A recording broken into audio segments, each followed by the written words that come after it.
All right, hello everyone, and welcome to the April edition of my newsletter. All right, the month of April, national holidays as we go. Of course, we all love April's Fool's Day, so hopefully play some pranks on some friends and colleagues and family members.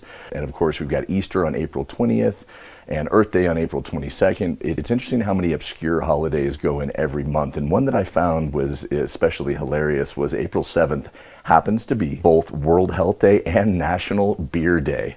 Kind of interesting. I wonder which one I will be celebrating. All right, and as far as specifically local events during the month of April, of course, it's sad for most of you skiers, but we are posting here the final days, the closing days predicted for all these ski resorts. Of course, if you are an ultra diehard skier, Palisades at Lake Tahoe, Mammoth Ski Resort, both privately owned, they will remain open deeper into the late spring and summer. Or, of course, backcountry skiing is going to be phenomenal as we did get some good last-second snows here to finish off the spring. April 12th, snow golf at Palisades Tahoe, Alpine Meadows. Always a great event. Go out there and play golf literally on the snow course. It's a highly anticipated event. Great for friends and family to hang out. We've got Earth Day celebrations all around the lake. These are nonprofit events that help raise and educate people in the public for preserving and protect our local and global natural resources. All right, and on the bulletin, just some other local news here. Kind of interesting, the no parking and shuttle program out at Emerald Bay. I don't know how many of you have driven around Emerald Bay during the summer, but it is not fun. And for those that try to get from the south to the west shore or vice versa, it's incredibly cumbersome. So it's nice that they're going to be trying to minimize that by offering a shuttle system out there to Eagle Falls, Viking Home, etc.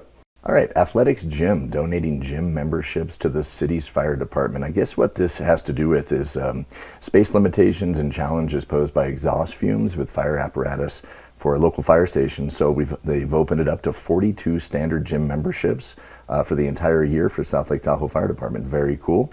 All right, and lastly, Vail Resorts labor lawsuits headed back to trial. I guess after an appellate court overturned a $13.1 million settlement, labor lawsuits, they're finding themselves back in Superior Court with Judge Mayberry. We'll see how that one pans out.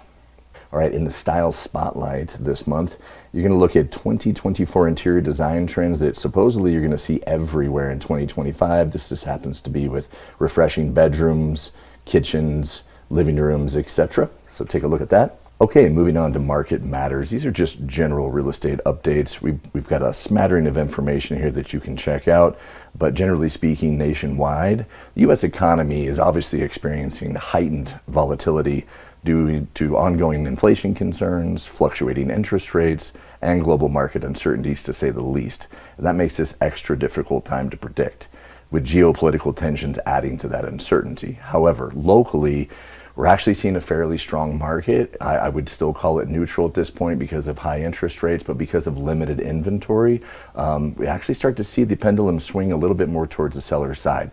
Now, Measure T, obviously heavy in the news. I've been reporting on this being overturned. That could bring a ton more attention to the city of South Lake Tahoe especially, but obviously to the region as well, and that could improve our market. And obviously at the end here, you'll be able to see some of my most recent listings and solds. And of course, we have links to see the list in its entirety. All right, thank you everyone for joining me for the April newsletter. I hope you enjoyed the information. Special thanks again to Outside Lake Tahoe Television for allowing us to come to the studio. I look forward to seeing you guys in May.